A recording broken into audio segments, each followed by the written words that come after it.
And welcome back to Nighttime, the only show that serves as free therapy for UCF football fans. I am your host, Matthew Bracker. Alongside me, as always, the great Kathleen Moore. How you doing? I'm doing pretty good, Matthew. It was a tough sledding. I have to ask you, how are you feeling after a weekend where not only Penn State lost one of the worst Power 4 teams ever, but the Philadelphia Eagles lost to my Denver Broncos? I feel nothing but sadness. Oh, well, that's great. Ladies and gentlemen, it has been a great season of college football. Underdogs have risen from the ashes. Frauds have been exposed. And while it's a great time to be a college football fan, it's a very uncertain time for Knight fans. But you know what? Let's get right into this week's matchup. Trigger warning, Cam Fancher sighting. Now, UCF is hosting the Jayhawks' first primetime Big 12 matchup in the Bounce House. Let's get into it. Yeah, you know, it's Bounce House After Dark, which we haven't seen this season. Very exciting stuff here. It was such a tough watch. It really was. But you know what? We're going to be okay, Matthew, because right now it is 3rd and 3, and Miles Montgomery is going to break through the gap, kicking on the Jets here, and he speeds into the end zone. Knights on the board first. You love to see it. Again now, the Knights hand off to Miles, and he avoids not one, not two, three, but 4 defenders before being brought down at the 20. This is just incredible rushing by Miles Montgomery. Top of the second now, and Miles once again is in the best position possible, and he gets through once again. 2 tutties for Miles in the first half. How can it go downhill from here? Okay, defenses, they're clocking it. They didn't get the stop on 4th down, but you know, they did prevent them from scoring. Not for long, obviously, but they're gonna try and get offense started right now. Jayhawks, you know, he airs it out for 30 yards downfield, and we had no way to stop it, unfortunately. But in the 2-minute warning, LaShawn Williams adds another score to the board, and I'm in shambles. It's getting a little tight, but second half now, Kansas with the ball. Daniels feeling the pressure. He'll loft it off the back foot, hauled in by Emmanuel Henderson. Let's watch it again. The senior having a great season. That'll set up a field goal. Now, Kansas stopped UCF, so they'll get the ball back.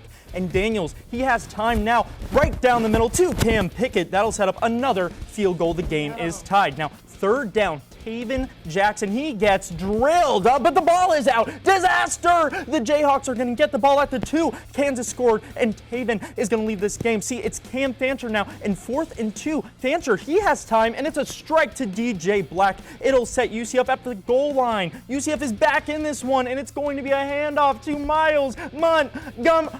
No! Quarterback keeper, what are you doing? He stopped at the 1. No. Why didn't you? Oh my gosh, the defense is going to get a stop. Cam Fancher, one last pass. That's the worst pass I've ever seen in my life.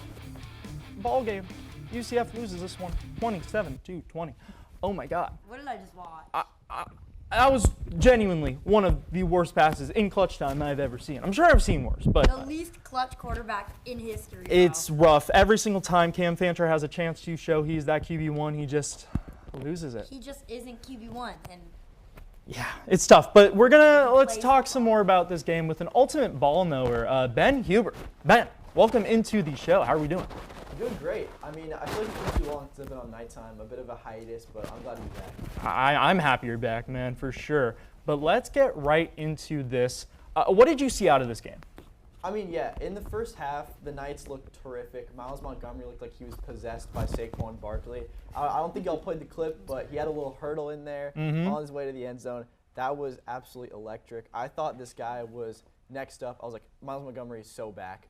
Like, we are so back.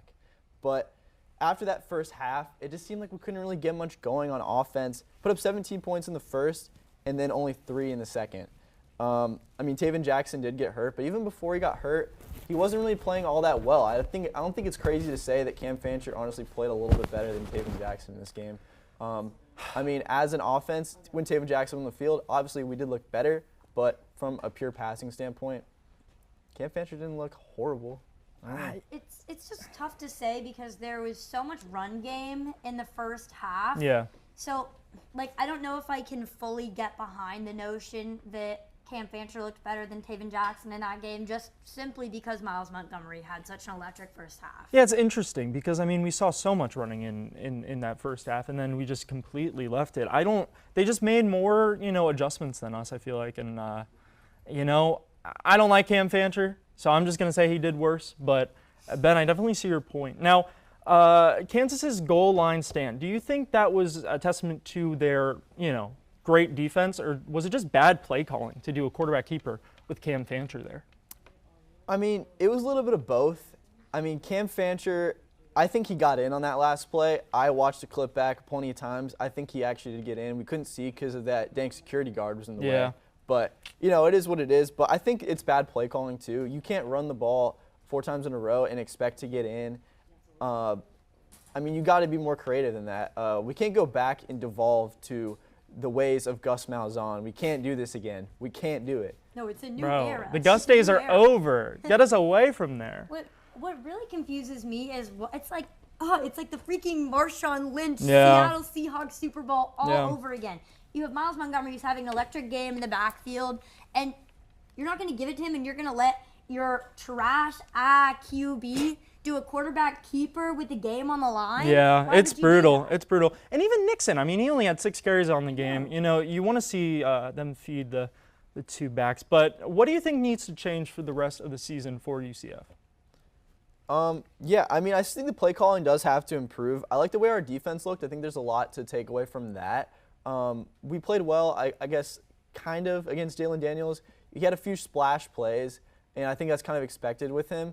But I think we, for the most part, shut him down. I think we played bend, not break. We let him in past the 50 a lot, but they settled for a field goal plenty of times.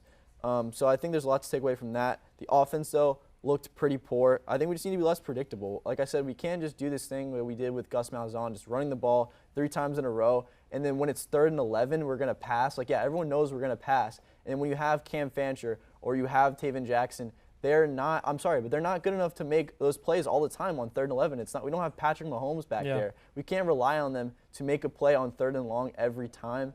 And we run the ball. It's just too predictable. Right. Yeah. There's not enough creativity on the offense, unfortunately, but we don't exactly have the talent to execute creativity. Not a lot of weapons. Yeah, so that's tough, but yeah. Ben, we have loved having you on Nighttime, as per usual. We are unfortunately out of time for this segment, but don't go anywhere because we've got 2 great segments coming at you. Hi, sorry to interrupt your show, but I want to give you a little rundown of everything we do here at the Hitting the Field Network. My name's Nick Cohen, and I'm the host of Hitting the Field, our flagship show heading into season 21. Live streaming every Monday at 2 p.m. Eastern, we talk about anything and everything sports. Tuesdays, we have season 3 of Girls Got Game. Hosts Katie Sue Christensen and Mia Flores discuss all the biggest topics in women's sports. On Wednesdays, make sure to tune into season 7 of The Combine, hosted once again by Ty Patton. This podcast dives deep into every detail about the NFL season. Next on Thursdays, we live stream season 11 of HTF Bets, brought to you by Andrew Gregg, Diego Ortiz, and Ben Huber. Any sports betting questions? I'll let the pros answer those on Thursday. Then TGIF, because we have new episodes of season 9 of Nighttime, hosted again by Matthew Bracker and Kathleen Moore. Nighttime keeps you up to date on all UCF and collegiate sports. Penultimately, Edgar Rodriguez and Patrick De Leon are back for season 2 of HTFC. Soccer is a year-round sport, so make sure not to miss HTFC. Lastly, end your week on Sundays with our vlog squad, asking the hard-hitting questions and letting you behind the scenes of our studio days. Make sure to follow us on our social medias like Instagram and TikTok to stay updated on all HTFN news. Remember to subscribe to the Hitting the Field Network on YouTube, leave a like and comment, and with that, I think we're ready for your next segment. I've been Nick Cohen, and enjoy the rest of your show. Rundown. Hooray! Yay! Except this time we have a special surprise waiting for everyone at the end of Rundown. We do. We sure do, but let's get into it. We got to keep it a surprise, right? Well, as everyone knows, we have 1 minute per topic. Let's get things started. We're going to start out with sort of a heavy one with Kyron Lacey. If you don't already know, Kyron Lacey has been involved in an investigation with reckless driving that ended in loss of life for someone.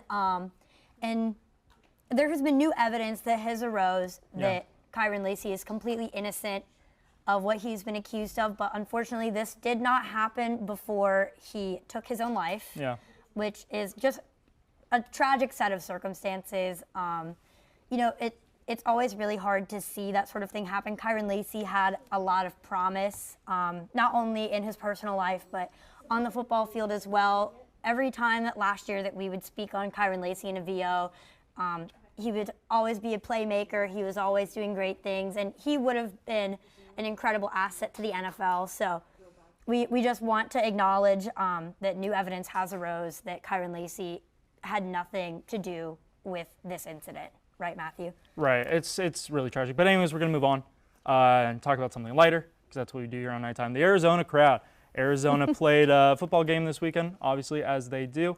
And their crowd was so bummy. There was like nobody in the stands right before kickoff against Oklahoma State. I mean, this is probably one of the worst, I think, matchups the Big 12 could have given us, you know, until UCF plays Oklahoma State. And it's just sad to see, you know, show up for your school, put on for your city. I know, it's really unfortunate because I do think that, like, college football is like one of the things that a lot of people look forward to in college. So it's really sad to see that even in a big conference such as the Big 12, you're not really seeing that kind of support from students. You know, it's got to be a huge like morale loss for the team to not even see your own students showing up and showing out. Yeah. I don't know. I feel like we don't have great attendance here at UCF. Well, everyone's go to bounce like at halftime. But we saw it with UCLA too against your Penn State, huh? No one was in the crowd for that field rush. It was crazy. Man, LA doesn't like football. Yeah, whatever. They have to pump sound into the Rams stadium. Whatever. Anyways, Taron Dickens from Western Carolina FCS school. This dude threw for 53 out of 56, 378 yards, 3 touchdowns. This is one of like the craziest performances I've ever seen.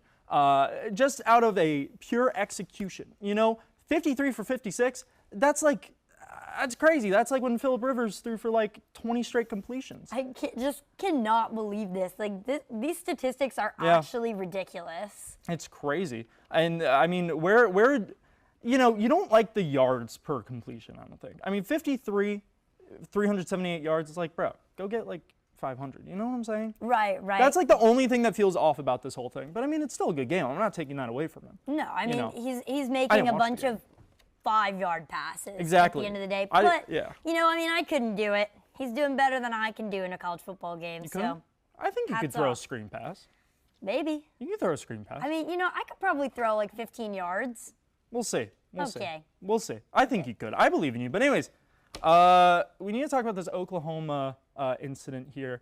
If you don't know, a wide receiver hauled in a pass in the Oklahoma game and took a tumble and really graphic injury against a brick wall. I will leave the rest to your imagination. I don't even know if we could just call it like tragic. It's just like idiocy in architecture. Like, what are you doing putting a brick wall at the back of an end zone? Not to mention, they're playing Kent State. It's like, you do not have to be doing all this to play Kent State. Like, you don't. They do not have a play they have to be going that hard for sure. What are we doing? It's really just like, I need to talk to Tyler Brownrigg, Oklahoma fan, former Nighttime host. Tyler, bro, why do you guys have a brick wall behind your end zone? Fix it yourself, Tyler? Like, what are you doing? Like, you have to fix it personally because obviously you own Oklahoma. Exactly. That's like his thing. You didn't call. Oh, it's Tyler. He'll fix it. I don't know where I was going with that bit. Sorry to our TikTok fans watching live today. Shout out to the TikTok fans watching live. But we're going to move on. Shedeur Sanders, obviously, QB3, now QB2 in the NFL. Kathleen, take it away. Oh, actually, they still will not acknowledge Shedeur Sanders as QB2. Really? They refuse to acknowledge it, and That's awesome. it just brings me the utmost joy. That's great. It was really funny because I don't know if everyone saw the interview that they did with him in the locker room. He was literally... Yeah. Like, that was so corny, bro. That was so corny. What are you doing? Can you just be normal for 2 seconds? No, you can't, because your dad is prime. Come on. He's doing all that, but then he's coming back to Colorado saying, what did he say? I shouldn't see no one laughing, no one smiling after the 2-3 start. Oh, bro, what have you done at Colorado? Oh, I'm laughing. I'm laughing every day. Every time I see Colorado fail, every time I see Shedeur Sanders sitting on the bench, barely in uniform, I'm laughing, I'm smiling. I'm happy for you. Thank you. Because I know you're not laughing and smiling after that Penn State game, but that's going to do it for the rundown. But before we get out of here, our producer Jack has some Week 7 locks for us. So Jack, take it away, man. How's it going, Nighttime? You guys never, you've seen me before in the past. Last time I talked to Nighttime, it was for March Madness. It's been a minute, but what's going on? I'm your producer. What's up, TikTok? We're going to get into some locks going into Week 7. So there's going to be 3 games that I'll be talking about really quick. Firstly, we're going to have Ohio State versus Illinois. We're also going to be talking about Alabama versus Missouri. We're also going to be talking about Indiana versus Oregon. That's a big one. Now, first game we're going to talk about, Ohio State versus Illinois. I was going back and forth. I even had Illinois down for a little bit for this game, but I thought about it some more. Even though Ohio State hasn't really been tested so far this year, I got to give it to them because it's Ohio State. Come on, and this Illinois team, I've been unsure of them the entire season. I just don't see a way they can win this game over Ohio State. Going next to Alabama versus Missouri. Now, this is also another tough game to pick, but I am going to go with Alabama. Once again, I do not feel this Missouri team has been tested quite yet. They are 5-0 right now. They are 14th in the nation, but going up against an Alabama team that was battle tested against Florida State, they did lose that game, but since then they have been red hot. Ty Simpson, he is having a year, so I really got to go with Alabama for this game. Now, Indiana versus Oregon. This game was extremely tough to pick. It could go either way. Fernando Mendoza, Dante Moore, very elite QBs, just very elite teams going back and forth. But I am going to go with Oregon. Oregon does have the home field advantage, and I think that's going to play a lot into this game. I like your takes, Jack Kelly. I see it. I see the vision. It was so fun to have you on the show. We've been wanting this for so long. Yeah, and I like all your picks. Illinois, I still think are frauds for sure. And Indiana versus Oregon's a tough one, but I'll give it to Oregon for sure. Yeah, I'll let Oregon have that one. But I think that'll do it for this segment. When we come back, we're going to talk about conference realignment, so stay tuned.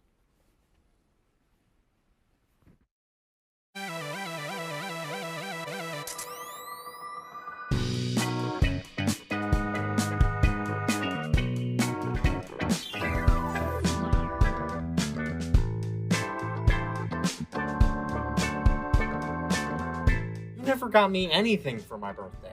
I don't even know what that is. I thought birthdays were every 100 years like the Kids' Choice Awards. What? Ah, finally, he's here, man. He's always late. Who? Marcus?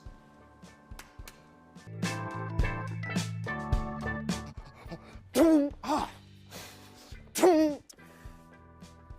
good? I'd give them one of these and one of these.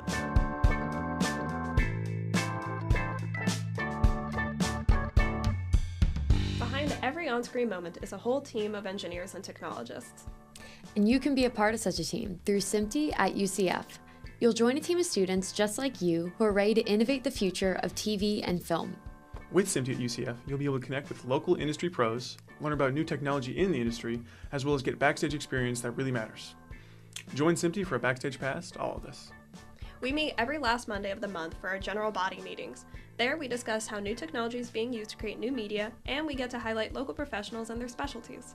On top of that, we have some site visits planned, so tune into our social media to be notified of when those will happen. So if you're ready to pull back the curtain and find out what really happens behind the scenes, join SMPTE at UCF. And welcome back to our third and final segment. But we are so hyped because we have a nighttime debut with Judah Wells, plus nighttime favorite Ashley Rowe. How are y'all doing today? Judah, we'll start with you. I'm doing great, doing well, ready to talk ball. Yeah, Ashley? Oh, hi. I don't know which camera to look at, but yeah, I'm doing great. Elite ball of nowhere here. And obviously, you know, I just want to say, before we start, it's such an honor to be in the same studio as Kathleen Moore. Oh my gosh, isn't she just beautiful? Oh, wow. The glazing. Wow. It's crazy. Thank you, Ashley. You finally got your glazing. That's so nice of you. I am, wow, this is such a surprise. Okay. Thank you so much. I don't know, just out of the kindness of my heart, you know. I appreciate it. For sure. Well, we are happy to have you because today we are tackling conference realignment. As you all know, the college football landscape could use some work. Yeah. So Nighttime has taken it upon ourselves to fix it. We're going to go from least to most chaotic. So let's kick things off with my conference, the Big Ten. So we all know who's in the Big Ten, right? But I'm would like to remove some people. I'd like to make some additions to make this sort of a media frenzy, if you will. Sure. Right. Okay, so I wanted to remove Rutgers, USC, and Northwestern. I think Northwestern sucks. I think Rutgers also sucks, and I don't think they're interesting. And USC, I just don't think they make sense in the Big Ten, personally. So I removed them. I got rid of them, but I added Stanford, UNC, and Notre Dame. Now, you might be wondering, Kathleen, why did you add Notre Dame? Because they shouldn't be allowed to not be in a conference. I'm going to force your hand, and you are going to join the conference like everyone else. Everyone else. You're not special, Notre Dame. I don't care that you're the Fighting Irish. You're not special. And so this also completes the Michigan rivalries in the Big Ten. I love that. And UNC is getting added because I think there's a lot of drama there with Belichick and Jordan Hudson. I think it would be really interesting. A media nightmare. And then I added Stanford because I think the tree is really scary. Yeah, I agree. I think the tree is really scary. And also, you need someone who's kind of far out. Exactly. You need your like Vanderbilts. Well, we can't actually say Vanderbilt anymore, can we? But I don't hate it. But why don't we move on to Judah? Let's talk about your conference. Okay, so they gave me the Big 12, home of UCF, the UCF Knights, but no longer. I am turning the Big 12 into the Lone Star Conference because, good Lord, there are so many Texas teams in that conference. And I mean, a couple years ago, there were even more. But I think for this conference, we got Texas, Texas A&M, Dear God. Texas Tech, TCU, Houston, Baylor, SMU, UTSA, Texas State, Rice, North Texas, Sam Houston, UTEP, and of course, my favorite of the list, South Lake Carroll. Now, who is that, Judah? Yeah. Please tell us. That's a high school team. Okay. Oh, and can I ask why? Well, I mean, this is my thought process. Sure. South Lake Carroll is apparently, according to Google, the best high school team in all of Texas. Right. And if we're being honest, I looked at their stadium. It looks like they spend more money on football than UTSA does. Oh. So I think if they're going to be in the Big 12, South Lake Carroll has a spot.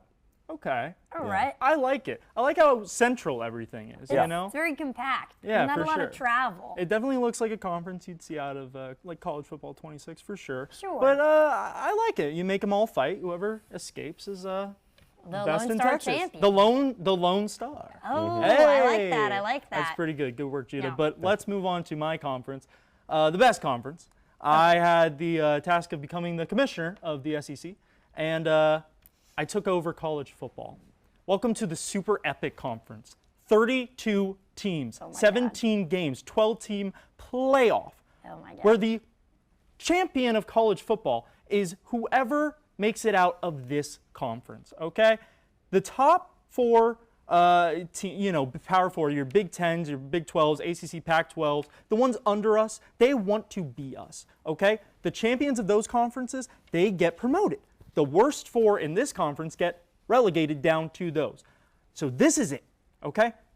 We have Alabama, Florida, Georgia, Kentucky, LSU, Mississippi State, Missouri, Oklahoma, Ole Miss, Tennessee, Texas A&M, Texas, Vanderbilt, Ohio State, Oregon, Michigan, Penn State, Illinois, Indiana, USC, Notre Dame, Arizona State, BYU, Iowa State, Texas Tech, Utah, Clemson, Florida State, Miami, Georgia Tech, and Oregon State. And you might be saying, why Oregon State? Technically, they won the Pac-12. I didn't want to put them in there, but we have to follow the rules. Oh my God.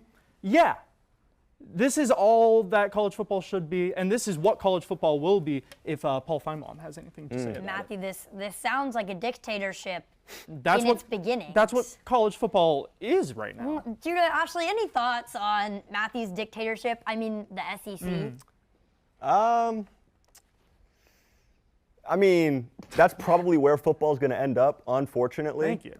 But if you were going to say that mine looks like a conference out of CFB 26, Yeah. that's about as CFB 26 as You it think gets. so? I think we're pushing the limit of like the teams. I think that's like Thanos collecting all of the Infinity Stones. That is way too much power in one conference. Maybe. Every conference winner. Ashley, any thoughts? I think we need a dictatorship maybe. Let them do something different than the other conferences. It's so boring if everyone plays the same. And I Exactly. feel like the more competitiveness there is, then the better you know, the better the viewership, the better the game. For sure. I like for the way sure. you think, Ashley. And, you know, on the topic of Ashley, I am so excited for you to explain your conference realignment. I am just as excited. And you know what? Do I know what the ACC stands for? Not really. Didn't care to Google it. I think it stands for Actually Cool Conference, so that's what it's going to be. And the basis of my conference is that if you have a matching mascot, there's too many repeats, get them out of here. And you know what? They should be able to fight for it. So we've got leading the league, Ball State Cardinals, obviously. But then they've also got the Louisville Cardinals? Louisville. Yeah. And then also Stanford Cardinal. That's a tree, but you don't get to keep the name as my Ball State champs. Anyways, also Nevada and NC State both have wolf packs. Who's the alpha? We got to figure that out. Oh my God. Arizona State Sun Devils and the Duke Blue Devils. You know, there's lots going here. I can keep going. Yeah. We have one of my favorites is North Texas Mean Green and Syracuse Orange. Only one of you can be just a color. That's a little too much for me. Georgia Bulldogs and Louisiana Tech Bulldogs. Man, wasn't that like the mascot in High School Musical? I don't know. Anyways, you gotta fight it out. Yeah, I have a lot of teams. But the Actually Cool Conference is going to be great. And I think for people like me who maybe don't watch sports as much, it's hard to know the lore behind all of these amazing teams. And you know what? I'm not going to sit here and try and research it all. But you know what is good lore? An easy rivalry. You got the same name, you better fight for it. And you know, as you can see from most of my picks on any of the shows I go on, the mascot and the name of your team is the heart and soul of your team. And if you have a good one, you're going to win. So that's kind of the mantra of my beautiful, beautiful conference. If I might say better than all the other ones. Super epic conference? No, Actually Cool Conference. Okay. So I have a question about this. I might have an answer. So let's take the Louisiana Tech Bulldogs and the Georgia Bulldogs, for example. So Georgia will obviously put the smack down on Louisiana like Tech. 70. So what happens to the losing team's mascot? Do they have to pick a new one? Or do they get to keep it? It's just like the trash Bulldogs versus the goated Bulldogs. See, at first I feel like it could just be like you live in shame and you just, you feel like the name doesn't stick with you and whatever. But I feel like it'd be great to change the name. Would my conference immediately lose meaning? Yes. But, this is just like a one and done thing. I think this is a great opportunity for the college football teams to mix it up. So yeah, maybe instead of the Bulldogs, they have to be like the Louisiana Tech Yorkshire Terriers or something like that, Yorkshire Terriers? That's how you get. Oh my God. Don't bark. Whoa, I'm barking on night This time. is a serious show. Oh This is my a gosh. serious show. Also, I just want to say, I'm serious about it. I just want to say High School Musical is Wildcats. It's in the song. What team? Wildcats. What team? Wildcats. I'm so Ashley, what team? sorry. Wait, can we get the cams on me? I'm here to make a formal apology to any of the Disney Channel viewers that I hurt. Ashley, what today. team? What team, Ashley? The Wildcats. Judah, what team, Judah? The Wildcats. There Thank you you. go. All right. Thank Well, you know what? Let's move on. I love all these conferences, and I do too. I wish that they could all coexist, but they can't. I mean, I have team. I took Texas Tech. You two have North You Texas. took Penn State. Exactly. We all have to fight, and we're all going to fight. I think after this. Yeah, we it's have like it a scheduled. dogfight ring kind Yeah. of thing. Catch me outside after this. Okay. Oh, We will okay. cash you outside for sure. Okay. But now we're going to move on to our game of the week pick. It is USF versus North Texas. This is a group of 5 matchup we were really excited to watch. You both have North Texas, so let's start with you, Judah. Who is winning this one? Tough one. It is. Because, one's a mid team that's undefeated, and one beat Florida in the swamp, and I really want them to lose. So I think USF does win the game, but I really hope North Texas pulls it off. I really hope North Texas pulls it off. Of course. For Now, sure. Ashley, let's move to your pick. Yeah, honestly, I forgot that I had that team on when we were doing this choice, but I've been near USF, and I think green's a great color, so I'll go for USF. I like it. Great logic. Last week I got the game of the week wrong. I picked Vanderbilt upset over Alabama, and I forgot the chicken hat. Look, I live in Oviedo. That's a long drive. I was not going back for the chicken hat. So, Kathleen, I'm sorry. I apologize. appreciate it. My but- punishment is Kathleen wrote the outro, so I have no idea what she wrote for me. It could be Yeah. very incriminating, so Yes. we'll see what happens. But my pick, I'm going to take North Texas at home. I think it's time the USF train kind of derails. Okay. I mean, I think you're wrong because Sure. I think USF is going to win. They've beaten ranked teams that no one ever thought they were going to beat.